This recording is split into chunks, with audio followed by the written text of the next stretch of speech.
অথচ আমি নিজে টুপি ফালাই না, তোমার পাও ধরে ধরে বলি তুমিও রসুলের আদর্শের লাইনে যাও।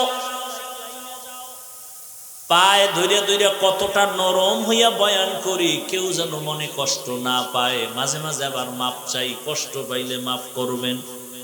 এতটা নরম হইয়া বয়ান করি একমাত্র কারণ আমিও যদি নামাজ বাদ দিয়া চলি কেউ বাধা দিত না। কিন্তু না, এত গালি এত কিছুর পরেও কেন টুপি ফালাই না, নামাজ সারি না, বেপরদায় চলি না? এর একমাত্র কারণ আমার আল্লাহর কোরআন সত্য। গুনাহ নিয়ে যারা কবরে যাবে গুনার জন্য শাস্তি হবে, তাও সত্য। নেক আমলওয়ালারা শান্তিতে জান্নাতে থাকবে, তাও সত্য। কোরআনে এই বয়ান নাই? এরপরও তাকায় তো দেখি আমি হুজুর বাপ, হুজুর সারা জেনারেল লাইনের কত যুবক স্কুলে পড়ে, কলেজে পড়ে, 5 ওয়াক্ত নামাজও পড়ে, দাড়িওয়ালা আছে না নাই? হুজুর বাদ দাও, সব হুজুর বাদ। এইবার তোমাকে আল্লাহ বিবেক দিছে, আমাকে একটু জবাব দাও, তুমি পারো না কেন? আর ওয়াজের দরকার নাই, তোমার জীবনের এটাই ফাইনাল ওয়াজ। তোমার মতো যুবক যদি র্যাব, আর্মি, পুলিশ, বিডিআরের চাকরি করে, নামাজ পড়ে, বলো তুমি পারো না কেন? তোমার মতো যুবক ডাক্তার, প্রফেসর, ইঞ্জিনিয়ার, 5 ওয়াক্ত নামাজি, দাড়িওয়ালা, তুমি পারো না কেন? তোমার মতো যুবক রাস্তায় গাড়ি চালায়, নামাজ পড়ে, তুমি পারো না কেন? তোমার মতো যুবক নদীর মধ্যে মাছ ধরে, নৌকায় বৈশা নামাজ আদায় করে, বলো বাবা তুমি পারো না কেন? বালিশে মাথা লাগায় নিজেরে প্রশ্ন করিও যে আমার মতো যুবক জেনারেল লাইনে থাইকে যদি নামাজ পড়ে আমি পারি না কেন? অবশ্যই আমার কপালে কারো অভিশাপ লাগছে। তোমার মতো যুবক ময়দানে কৃষি কাজ করে, 5 বেলার নামাজ পড়ে, বলো তুমি কেন পারো না? আল্লাহর কোরআনটা কি মিথ্যা মনে করেছো?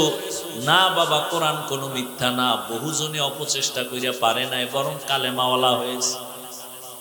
আমার মাওলার কোরআন যদি তোমার বিবেক বলে সত্য, তাহলে কোরআনের আয়াত ইন্নাল আবরারা লাফি নাঈম ওয়া ইন্নাল ফুজ্জারা লাফি জাহিম, নেক আমলওয়ালারা জান্নাতের পথিক, গুনাহ যারা করবে তারা জাহান্নামের পথিক। জান্নাত কেমন তাও কোরআনে আছে, জান্নাতিন তাজরি মিন তাহতিহাল আনহার। গুনাহগারেরা কেমন জাহান্নাম পাবে তাও আল্লাহ কোরআনে বলছে। ওয়াইলুল লিকুল্লি হুমাযাতিল লুমাযাহ আল্লাযী জামাআ মালান ওয়া আদ্দাদা ইয়াহসাবু আন্না মালাহু আখলাদা কাল্লা লা ইউনবাযান্না ফিল হুতামা ওয়া মা আদরাকা মাল হুতামা নারুল্লাহিল মুকাদা আল কারিআতু মাল কারিআ ওয়া মা আদরাকা মাল কারিআ। এটা জাহান্নামের আয়াত, এগুলো তো তোরাও পারো। মোবাইলে সার্চ দিয়া বাংলা কোরআন লেখা মাঝে মাঝে এই বাংলা সূরাগুলোর তরজমা পড়া দেখ। আলহাকুমুত তাকাসুর হাত্তা যুরতুমুল মাকাবির আরাআইতাল্লাযী ইউকাযযিবু বিদ্দীন ফাযালিকাল্লাযী ইয়াদউল ইয়াতীম ইযা যুলজিলাতিল আরদু জিলজালাহা ওয়া আখরাজাতিল আরদু আসকালাহা। এই সূরা ইযা যুলজিলাতিল আরদু জিলজালাহা, এই আয়াতটা পড়তে পড়তে পড়তে পড়তে ইমামে আজম আবু হানিফা রাতের বেলা 2 রাকাত নামাজে এই আয়াত পড়তে পড়তে পড়তে পড়তে কান্না করে করে করে করে জার জার হয়ে গেছে, সিজদার থেকে আর মাথা উঠাতে পারে নাই। ও আল্লাহর বান্দারা, তোমার আমার তো এলেম নাই, আমল নাই, নামাজ পড়ি ধোকা, রোজা রাখি ধোকা, জিকির করি ধোকা, বয়ান করি ধোকা। অথচ সাহাবায়ে কেরামের আমল কত সুন্দর, তাকওয়া কত সুন্দর, তেলাওয়াত কত সুন্দর, নামাজ কত সুন্দর। যেই সুন্দরে আল্লাহ খুশি হইয়া 10 জনকে জান্নাতের টিকিট দিয়েছেন। রহমতের নবী বলেন, আমি একদিন আমার মসজিদের পার্শ্বে আয়েশার হুজরায় ঘুমায় গেছি এশার পরে। কষ্ট হয়? নবী বলেন আমি ঘুমায় যাইতেছি, ও পর্দার আড়ালের আম্মা জানেরা, ও বৃদ্ধ বাবাজি, যুবক বাবারা, নবী বলেন আমি ঘুমায় গেছি রাতের বেলা, আমার চোখ যদিও ঘুমায় আমার দিল ঘুমায় না। আমার মাথার পার্শ্বে মসজিদে নববী, পার্শ্বে আবার একটা বেড়া। আয়েশার হুজরে আমি ঘুমায় গেলাম। হঠাৎ ঘুমের মধ্যে আমার কান সজাগ, রাতের গভীরে শুনি কান্নার আওয়াজ। কে কান্না করে? কানটা লাগায় দেখি মসজিদের মধ্যে কে যেন গভীর রাতে কান্না করে। আমার আর ঘুম হলো না, আমি উঠে গেলাম, বের হয়ে গেল। মসজিদের কিনারায় দাঁড়ায় দেখি মসজিদের ভেতরে সাধারণ কেউ না, জান্নাতি 10 জন সাহাবাদের প্রথম আমার কলিজার আবু বকর নামাজে দাঁড়ায় দাঁড়ায় কাঁদেন। যে আবু বকরের কান্নার কারণে আমার ঘুম ভেঙ্গে গেল। নামাজ শেষে আবু বকর পিছনে তাকায় দেখে রহমতের নবী দাঁড়ানো। সালাম দিলেন। আমি বললাম আবু বকর নামাজে দাঁড়ায় আপনি কাঁদছেন কেন? আবু বকর কান্না করে বলে নবী, হাসরের ময়দানে আমি মালিকের সামনে কেমনে দাঁড়াবো সেই ভয়, মালিকের দরবারে কেমনে দাঁড়াবো সেই ভয়ে কান্না করেছি। নবী বলেন আবু বকর আল্লাহ তো 10 জনকে টিকিট দিছেন, আপনি তো প্রথম জান্নাতি, কেন আপনার ভয়? আবু বকর কাঁদেন আর বলেন ইয়া রাসূলুল্লাহ আপনিই তো কান্না করেছেন আর বয়ান করেছেন কিয়ামতের ভয়াবহতা। কিয়ামতের ভয়াবহতা কত কঠিন। হাসরের ময়দানে সব নারী পুরুষ উলঙ্গ দাঁড়াবে, সূর্যটা মাথার নিচে আসবে, সূর্যের গরমে জমিনটা পুড়িয়া তামা হয়ে যাবে। অন্যদিকে জাহান্নামের চিৎকার, জাহান্নাম চিল্লায়া বলবে ও আল্লাহ বেনামাজি গুলো কই, বেপরদাওয়ালা গুনাহগার গুলো কই, আমার পেটে দাও, আমার পেটে ক্ষুধা। নবীও কাঁদে, আবু বকরও কাঁদে। ওদিকে নবী আপনিই বয়ান করেছেন, হাসরের মাঠে আল্লাহ বড় রাগান্বিত হয়ে একটা আওয়াজ দিবেন, লিমানিল মুলকুল ইয়াউম লিল্লাহিল ওয়াহিদিল কাহ্হার। আল্লাহ পাকে আওয়াজটা দেওয়া মাত্র হাসরের ময়দানটা থরথর করে কেঁপে উঠবে। আল্লাহর নবী আপনি বলেছেন আমার মাওলার এই আওয়াজের ভয়ে সমস্ত নবীরা পর্যন্ত কান্না শুরু করবেন। যে নবীদের কোনো গুনাহ নাই তারাও কান্নায় বিভোর হয়ে যাবে। আদম নবী নিজের জন্য কাঁদবেন, উম্মতের কথা ভুলে যাবেন। মূসা নবী নিজের চিন্তায় কান্না করবেন, উম্মতের কথা ভুলে যাবেন। ইব্রাহিম নবী কাঁদবেন, ঈসা নবী কাঁদবেন, নূহ নবী কাঁদবেন। ওই সময় আমার আল্লাহ রাগ হয়ে যাবে। আবার একটা সময় আমার আল্লাহ আর একটা আওয়াজ দিবেন, ওয়ামতাজুল ইয়াউমা আইয়ুহাল মুজরিমুন। আল্লাহ বলবে গুনাহগারেরা, বেনামাজি, দাড়ি কামানেওয়ালা, বেপরদাওয়ালারা, তোরা আজকে আমার নেক আমলওয়ালাদের থেকে আলাদা হইয়া যা। গুনাহগারেরা তখন ভয়ে আলাদা হবে না। আমার আল্লাহ কুদরতি একটা বাচুনি দিবে। আল্লাহ যখন বাচুনি দিবে গুনাহগারেরা উড়িয়া উড়িয়া জাহান্নামের রাস্তায় গিয়া পড়ে যাবে। গায়বী আওয়াজ আসতে থাকবে, ওয়াসিকাল্লাযীনা কাফারু ইলা জাহান্নামা যুমারা। আল্লাহর পক্ষ থেকে আওয়াজ হবে, এই গুনাহগার বাজিগুলোরে ধর, জাহান্নামের হ্যান্ডকাপ হাতে লাগাও, জাহান্নামের দিকে টেনে টেনে নিয়ে যাও। ও আমার যুবক, জীবনের সব মিটাইয়া গুনাহ তো কম করো নাই বাবা। কতবার দাড়ি কাটলা, কতবার নামাজ ছাড়লা, কতবার মা বাবার সাথে বেয়াদবি করলা। জাহান্নামের এক সেকেন্ডের সহ্য করতে পারবানি গরম, সূর্যের গরম সহ্য করতে পারি না, মশার কামড় সইতে পারি না, বেতের বাড়ি সইতে পারি না।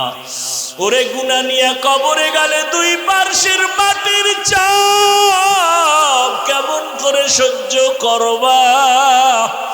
জাহান্নামের আগুনের গরম কেমন করে সহ্য করবারে বাবা?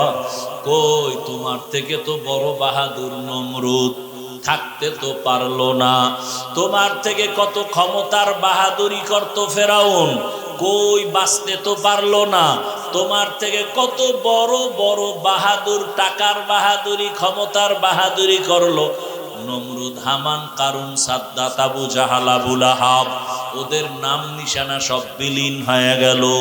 চোখের সামনে দেখো না কত টাকাওয়ালা ধ্বংস হয়ে গেল, কত বাড়িওয়ালা ধ্বংস হয়ে গেল, কত ক্ষমতাওয়ালা ধ্বংস হয়ে গেল। আমার মাওলার কোরআন তো থাকিয়াই গেল। আমার মাওলার কোরআন যারা মানিয়া চললো তাদের সুনাম তো এখনো আছে। এরা কবরে গিয়াও কত সম্মান। ও আল্লাহর বান্দারা, আজকে নামাজ পড়ার কারণে তো না খাইয়া মরে যাই নাই, নবীজির সুন্নাত অনুযায়ী চলতে গিয়ে তো সম্মান কমে নাই। এখনো পায়ে হাত রেখে বলি তওবা করে ফিরে যাও। মনে মনে আল্লাহকে বলো, আর নামাজ ছাড়বা না, দাড়ি কাটবা না, বেপরদায় চলবা না। মা বাবার দোয়া নিয়া, শিক্ষকের দোয়া নিয়া, উলামায়ে কেরামের দোয়া নিয়া নবীজির আদর্শ মেনে চলবা। ও পর্দার আড়ালের মা বোনেরা, আপনার মতো কত মা কত বোন পর্দা করে, স্বামীর মাল হেফাজত করে, নামাজ পড়ে, মোবাইলে সময় নষ্ট করে না। আপনারা কেন পারবেন না? তওবা করেন, একটা আদর্শবান সন্তান দুনিয়াতে রেখে যান, কোরআন শিখায় যান। আপনার সন্তানের ব্যবহারে কখনো যেন আলেম ওলামা কষ্ট না পায়, আপনার সন্তানের আচরণে যেন কখনো মুরব্বী শিক্ষক কষ্ট না পায়। এমন সন্তান রেখে যাবেন, ডাক্তারি করবে, কোরআন তেলাওয়াত করবে, নামাজ পড়বে, মা বাবার জন্য দোয়া করবে। আল্লাহর কাছে তওবা করেন, বাবাজিরাও তওবা করেন। আপনার মতো কত বুড়ারা দাড়িওয়ালা মসজিদে গিয়া নামাজ পড়ে, আপনি কেন পারেন না? যুবক বাবা, তওবা করে নাও। কত আর বাহাদুরি করবা? চোখের সামনে কত যুবকের লাশ চলে গেল, কত যুবকের জানাজা পড়ায়া কবরে রাখলাম, এখনো কি হুঁশ হবে না? তওবা করো আর মনে মনে আল্লাহকে বলো, দয়ার মালিক, আর নামাজ ছাড়বো না, দাড়ি কাটবো না, বেপরদায় চলবো না। উলামায়ে কেরামের পরামর্শ দোয়া নিয়া, মা বাবার দোয়া নিয়া, শিক্ষকের দোয়া নিয়া নবীজির আদর্শ মতে চলবো। তওবা করার মতো যদি নিয়ত হয়, মুনাফিকি যদি না থাকে, খাঁটি তওবার নিয়তে দুটো হাত আমার মাওলাকে দেখায়া দাও। আয় আল্লাহ, আমাদের হাতগুলো কবুল করে নেন, তওবা কবুল করে নেন, তওবার উপরে মজবুত হইয়া চলার তৌফিক দান করেন।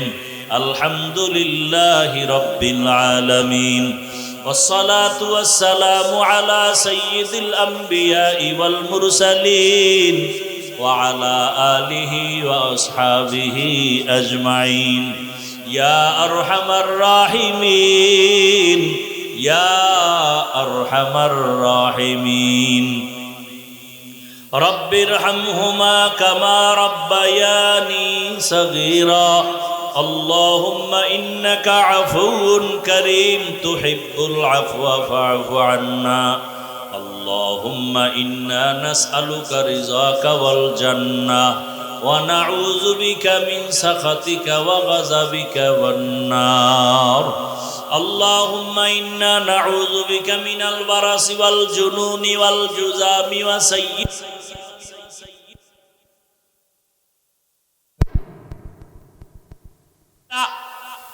নারীদের পছন্দ করে না, বিধবা পছন্দ করে না। সৃষ্টির শ্রেষ্ঠ নবী, জীবনের ভরা শক্তি রহমতের নবী, 25 বছর ওই সময় এক বিধবা নারী, তাও আবার বয়স 40 বছর, নবী তাকে বিবাহ করলেন। 2 জন স্বামী চলে গেল, আবার সন্তানও 2 এর অধিক হয়ে গেল। এই নবী বিবাহ করলেন খাদিজা রাদিয়াল্লাহু আনহা।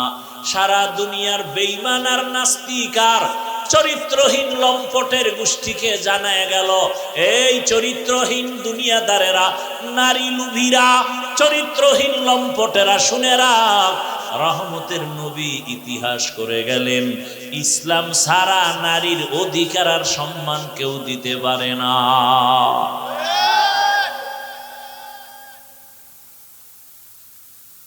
এবার আসেন এরপরে কন্যা।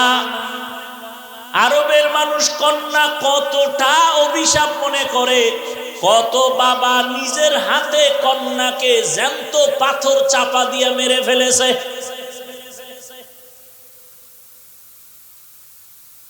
কতটা খারাপ ছিল মানুষ।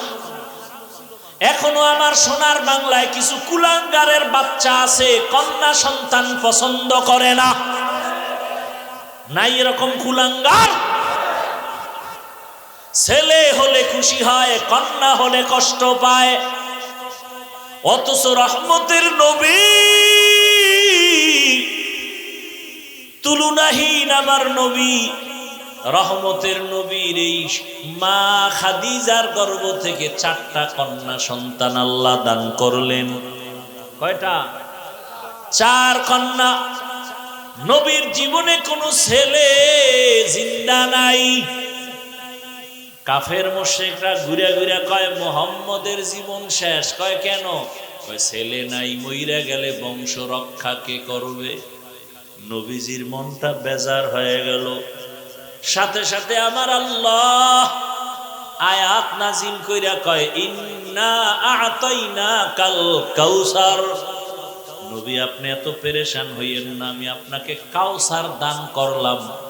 এই কাউসারের দ্বারা আপনার সুনাম রক্ষা হবে কিয়ামত পর্যন্ত, না কিয়ামতের দিনও।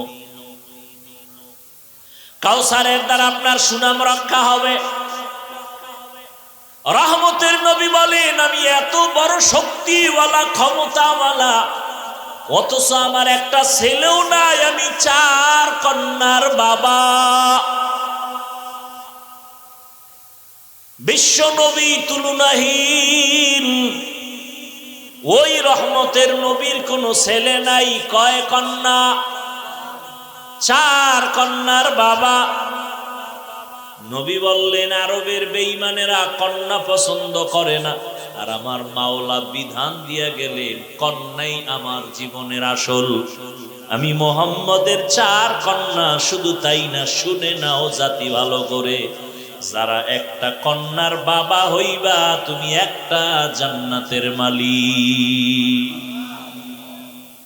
যেই মা বাবা 2টা কন্যা পেয়েছো, 2টা জান্নাতের মালিক। যেই মা বাবা 3 কন্যা পাইছো, 3টা জান্নাতের মালিক হয়ে গেছো। রহমতের নবী কন্যাদের লালন পালনের নিয়ম শিখায় গেলেন। আজও পর্যন্ত নবীর বংশ যে বেঁচে আছে, তাও কন্যাদের দ্বারা, ছেলেদের দ্বারা না। অতএব এখানেও বুঝায় গেলেন, ইসলাম ছাড়া নারীর অধিকার দেয় না। আরবের মানুষ কন্যা পছন্দ করে না, আমার নবীকে আল্লাহ কন্যা দিয়া রাখলেন, ছেলে দিলেন না। জবাই করা বন্ধ করায় দিলেন, সমাজে নারীদের দাম বাড়ায় দিলেন, নারীর মর্যাদা বেড়ে গেল। কেমন? পুরুষ বিনা হিসাবে যদি জান্নাতে যেতে চাও, শাহাদাতের ময়দানে কাফেরের বিরুদ্ধে যুদ্ধ করে গলা ছেড়ে দাও, কেটে দাও। মহিলারা, তোমার কষ্ট করা লাগবে না। তুমি যদি বাচ্চা গর্ভে নাও, মা তোমার বাচ্চা গর্ভে নিয়া তুমি এক রাত্র ঘুমাইতে পারো নাই, বাচ্চা তোমার পেটে গিয়া কষ্ট দেয়। কত মা বাচ্চা পেটে নিয়ে ঘুমাইতে পারে না, কান্না করে রাত কাটায়। রহমতের নবী কয় ওই মহিলা কদরের রাতের ইবাদতের সওয়াব আল্লাহ দিয়ে দিবি। আতিনা ফি দারে দুনিয়া না হাসান, আতিনা ফি দারে উকবা না হাসান।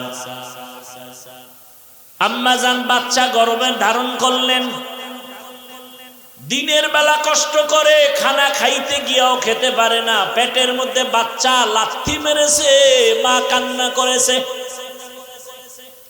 রহমতের নবী বলেন তোমার ওই দিনগুলো রোজার সমান সওয়াব আল্লাহ দিয়ে দিবেন। বাচ্চা প্রসবকালে আম্মাজানের কত কষ্ট,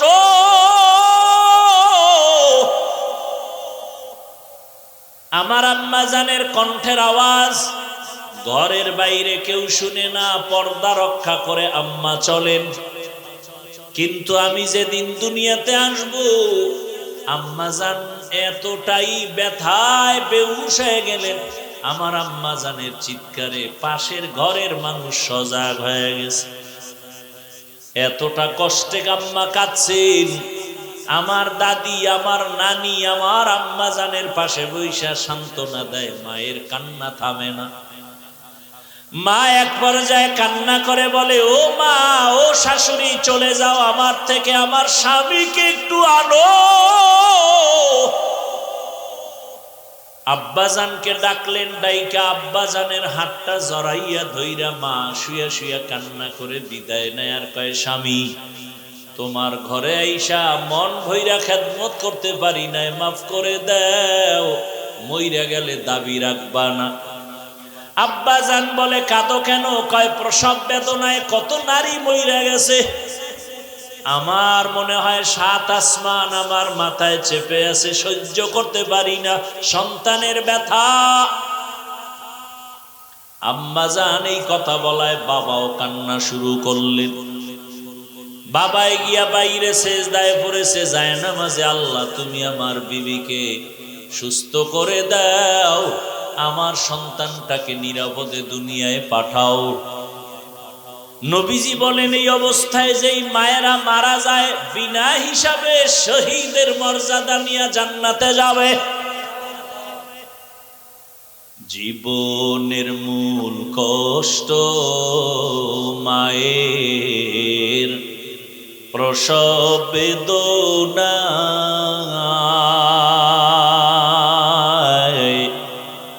৭ আসমান ৭ জমিন তখন মায়েরই মাথায়। জীবনের মূল কষ্ট মায়ের, প্রসব বেদনা, ৭ আসমান ৭ জমিন তখন মায়েরই মাথায়। আমার সুন্দর মুখ দেখে মায়ের, আমার সুন্দর মুখ দেখে মায়ের, ব্যথা যায় দেয় হাসাইয়া।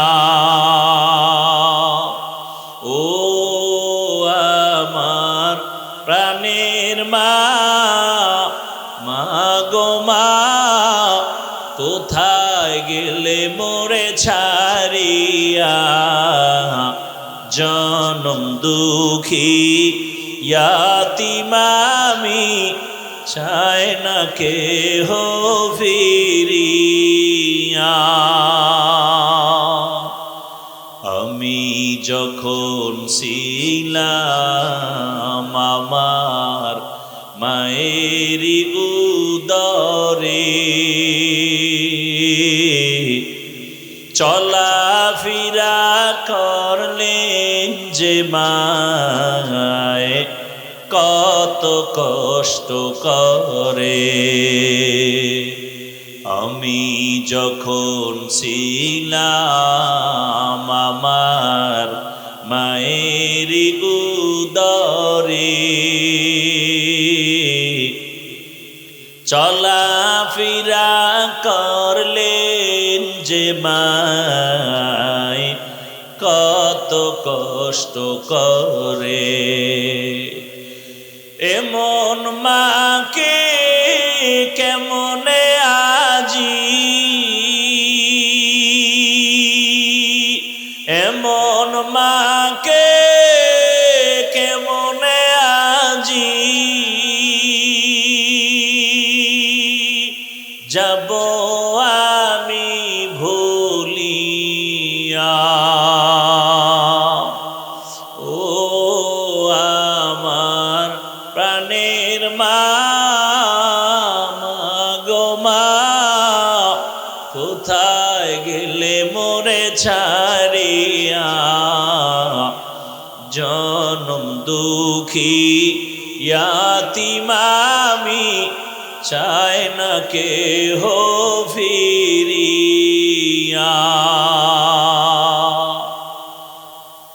এরে আম্মা জানেরা, প্রসব বেদনায় যদি মায়ের ইন্তেকাল হয়ে যায়, আল্লাহ তাকে শাহাদাতের মর্যাদা দান করবেন। আমরা পুরুষেরা রৌদ্র নাই, বৃষ্টি নাই, আজান হয়ে গেছে, মসজিদে যাও, জুমার নামাজ মসজিদে গিয়া পড়ো, ঈদের নামাজ ঈদগায় গিয়া করো। আম্মা জানের কত সম্মান। মসজিদে গিয়া পুরুষেরা কষ্ট করিয়া যত সওয়াব পাবে, আম্মা জানেরা নবীজি বলেন ঘরের মধ্যে থাইকা নির্জন জায়গায় নামাজ পড়লে পুরুষের সমান সওয়াব আল্লাহ আম্মা জানদেরকে দান করবে। এগুলো বুঝবে কি আর বলবে কি? ইসলামের উপরে এত অপবাদ মূলত বেঈমান আর নাস্তিকেরা চায় ইসলাম যেন জমিনে কায়েম না হয়। কারণ আল্লাহর দ্বীন আর ইসলাম যদি কায়েম হয়ে যায়, দুনিয়াটা জান্নাতের বাগান হয়ে যাবে। চোর আর ধোঁকাবাজেরা চুরি করার রাস্তা পাবে না। এই জন্য সব চোর, দুর্নীতিবাজ, চাঁদাবাজ আর ধান্দাবাজেরা কুত্তার মতো পাগল হয়ে গেছে। ওরা ইসলাম চায় না।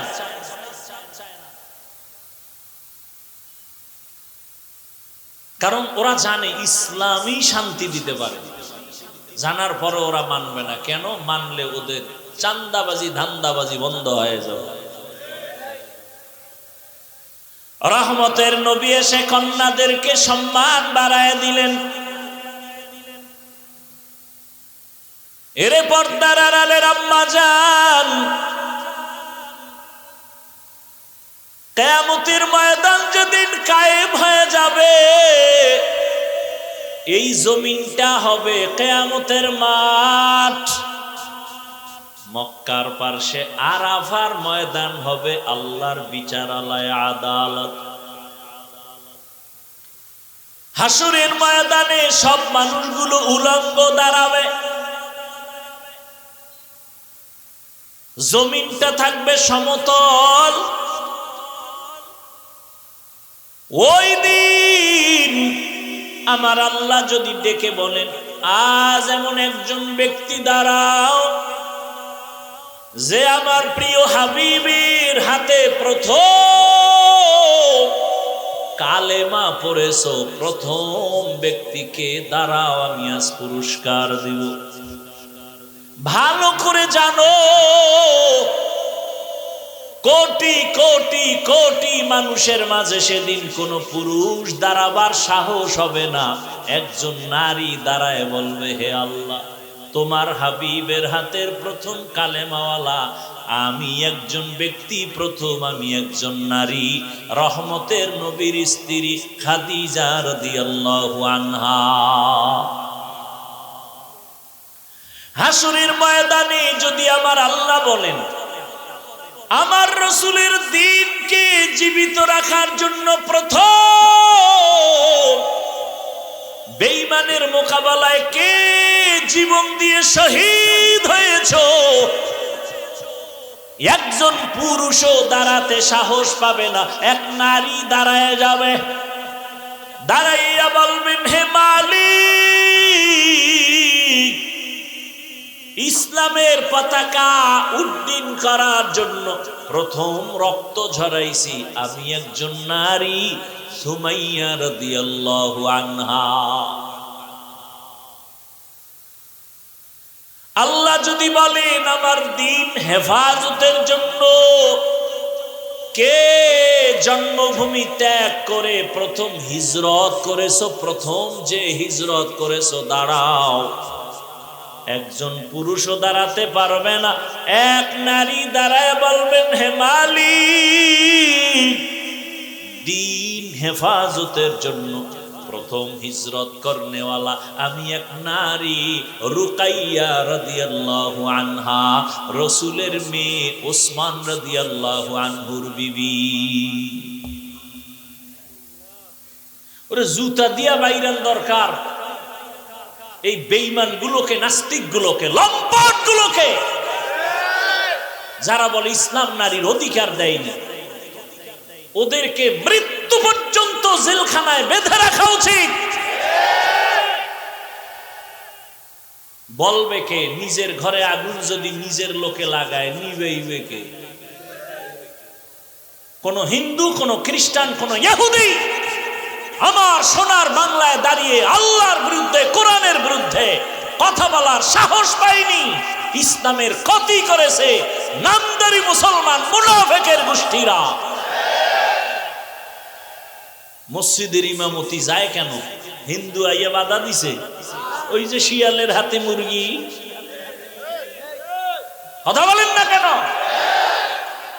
আমি যে আজকে যে বয়ানগুলো করলাম, আপনাদের কোন জুমার মসজিদে এই বয়ান কোন খতিব সাহেব করুক না, কমিটি বলবে 1 মাসের ছুটি, বাড়ি যান। শিয়ালের হাতে মুরগি।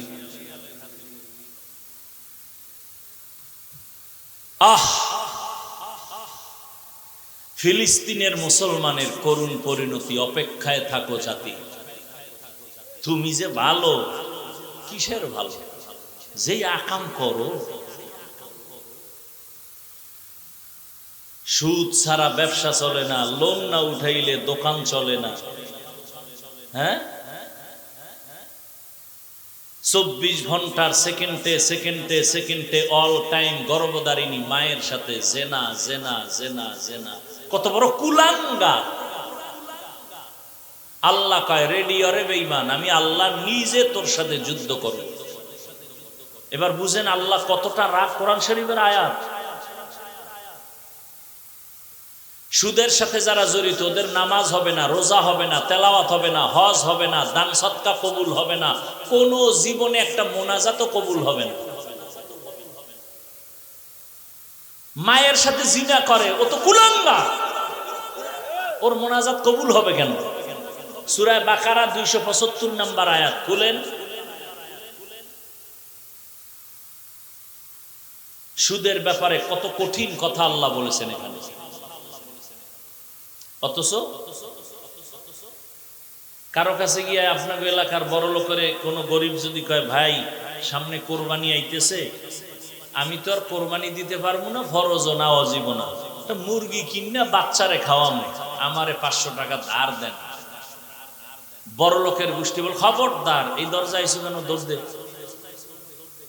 আর যদি কয় সুদে দেন, কয় লাখ নিবি? ঠিক নেই? কয় লাখ নিবি? আয় ডাইকে ডাইকে দেয়, আয় কত লাগবে নে। হা, শান্তি আসবে কিভাবে? ওই যে একটু আগে বলছি না, ঠাডা পড়া দরকার ঘুমের ভিতরে, শুধু মুহাম্মদের উম্মত হইয়া বাইসে গেল। তবে সীমা লঙ্ঘন করলে উপায় নাই, কিন্তু মুহাম্মদের উম্মত হইল কাম হবে না, বিল্ডিং ধুয়ে জঙ্গলে পালাইতে হইব। সীমা লঙ্ঘন করলে কিন্তু আর ছাড় নাই, মরার আগেই সাইজ। দুইটা অন্যায় আছে, করলেই মরার আগে বিচার শুরু। কয়টা অন্যায়? এক অন্যায়ের নাম জুলুম। কি? যারা জুলুম করেন, খালি আওয়ামী লীগ বিএনপির জিকির কইরেন না, আপনি মাইয়া ভোলার সাথে বাপ হইয়া কি জুলুম করেন হিসাব। স্বামী হইয়া বউয়ের সাথে জুলুম, বাড়ির মালিক হইয়া ভাড়াটিয়াদের সাথে জুলুম, দোকানের মালিক হইয়া কর্মচারীর সাথে জুলুম। জুলুমের সব বিচার হবে মরার আগে। রাসূলের হাদিস শুনে নাও, হাদিস ক্বালা রাসূলুল্লাহ সাল্লাল্লাহু আলাইহি ওয়া আলিহি ওয়া সাল্লাম ইসনানি ওয়াজিলুহুমাল্লাহু ফিদ দুনিয়া আল বাগয়ু ওয়া উকুকুল ওয়ালিদাইন। জুলুম করবে যারা, মা বাবার সাথে বেয়াদবি যারা করবে, তাদের শাস্তি হবে মরার আগে। ও আমার কলিজার যুবক, এতক্ষণ মা বোন দিয়া বয়ান করলাম, এখন যুবকদের 2-4 মিনিট কিছু না বললেই না। ও আমার যুবক বাবারা, রহমতের নবী বলেছে, বিপদকালে যুবকেরা আমার উপকার করেছে, বুড়ারা বিরোধিতা করেছে। তুমি যুবক নবীর কি উপকার করছো কত? মোটামুটি কম না, সারা রাত মোবাইল দিয়ে তো কম উপকার করি না। এরে আল্লাহর বান্দারা,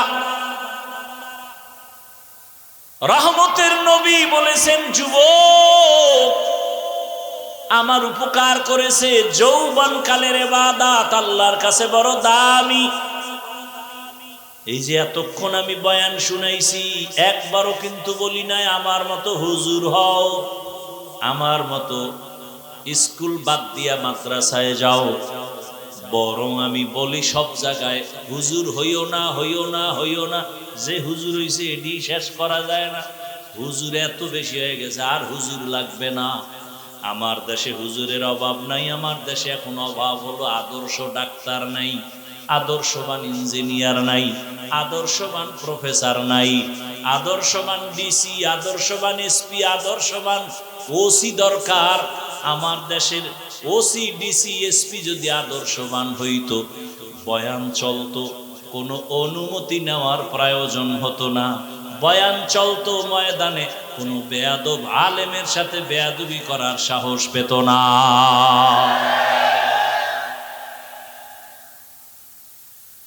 আদর্শবান ডাক্তার হও, আদর্শবান ইঞ্জিনিয়ার হও, আদর্শবান প্রফেসর হও। এ কারণে স্কুলে পড়ো, কলেজে পড়ো, পড়ো ছাইরো না। দোয়া করে গেলাম, ডাক্তার হও, ইঞ্জিনিয়ার হও, প্রফেসর হও, ডিসি হও, এসপি হও, তবে ছোট্ট একটা দাবি, বেয়াদব হইও না। খবরদার, বেয়াদব হইও না। কথার 3 কথা। মা বাবার সাথে বেয়াদবি করবা না, শিক্ষকের সাথে বেয়াদবি করবা না, আলেমদের সাথে করবা না। যদি করো, মরার আগেই জীবন শেষ। মরবি না, বিছানায় শুইয়া শুইয়া কিডনি যাবে, লিভার যাবে, পাও ভাঙবে, কানতে কানতে কানতে কানতে মরার সময় মুখে পানিও জুটবে না। মা বাবার যদি অভিশাপ কপালে লাগে, শিক্ষকের অভিশাপ যদি লাগে, আলেমের বরদোয়া যদি লাগে, খোদার কসম মরার আগেই বিছানায় পইরা যাবি, পঙ্গু হয়ে যাবি। অনুরোধ করে বলছি, ডাক্তার হও, বেয়াদব হইও না, ইঞ্জিনিয়ার হও, বেয়াদব হইও না।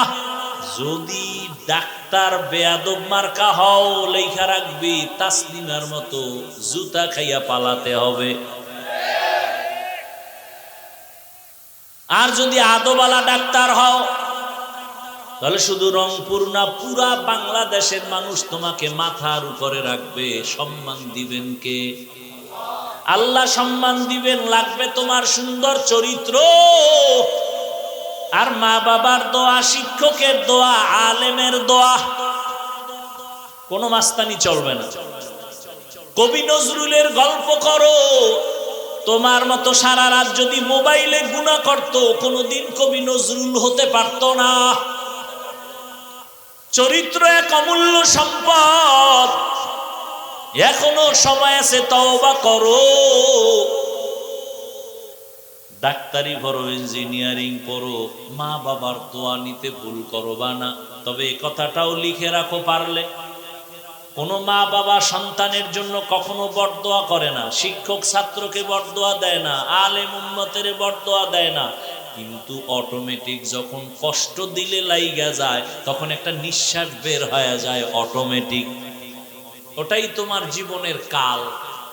মা বাপ যদি কষ্ট পায়, বলে আহ, তোর জীবন শেষ। শিক্ষক যদি কষ্ট পায়, নিঃশ্বাস ফেলে, ছাত্রের জিন্দেগি বরবাদ। বহু পাগল দেখছি ল্যাংটা রাস্তায় ঘুরে ইংলিশে কথা কয়। পাগল আবার ইংরেজি শিখছে। খুঁজা টুইজা দেখলাম, না না, ভালো ছাত্র ছিল, বেয়াদবি কইরা পাগল হয়ে গেছে। বহু পাগল দেখছি আরবিতে কথা কয় রাস্তায়, ল্যাংটা পাগল। মাদ্রাসার ভালো ছাত্র ছিল, বেয়াদবি করে পাগল হয়ে গেছে। এ পাগল হইতে কি লাগে? একটা তার ছিঁড়লেই তৈল। তার ছেড়ে না, এর মধ্যে কত পাগল হয়ে যায়, খালি একটু পানি খায়। পানি, বোতল লইয়া একটু ফিরি পানি পান করছে, নাম হইল মদ। পান কইরেই লঙ্গি ঠিক নাই, বৌরে মা কয়। নাকি আপনাদের দেশে কেউ মদ পান কইরা জিকির টিকির করছে? হ্যাঁ, তাহলে শুধু একটু পানি পান করলেই যদি পাগল হয়ে যায়, আর মাওলায় যদি খালি একটা তার আউলাইয়া দেয়, ওর জীবন শেষ।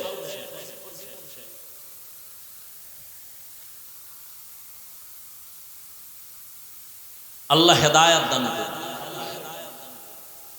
এরপরও মানুষের একটা শখ থাকে, শখ। এই পার্কে গেলে এই যে ভিন্ন ভিন্ন জগৎ, অনেক ঢুকলে মনে হয় আর এক জগৎ। তখন মানুষ চিন্তা করে একটু শখ দেখি।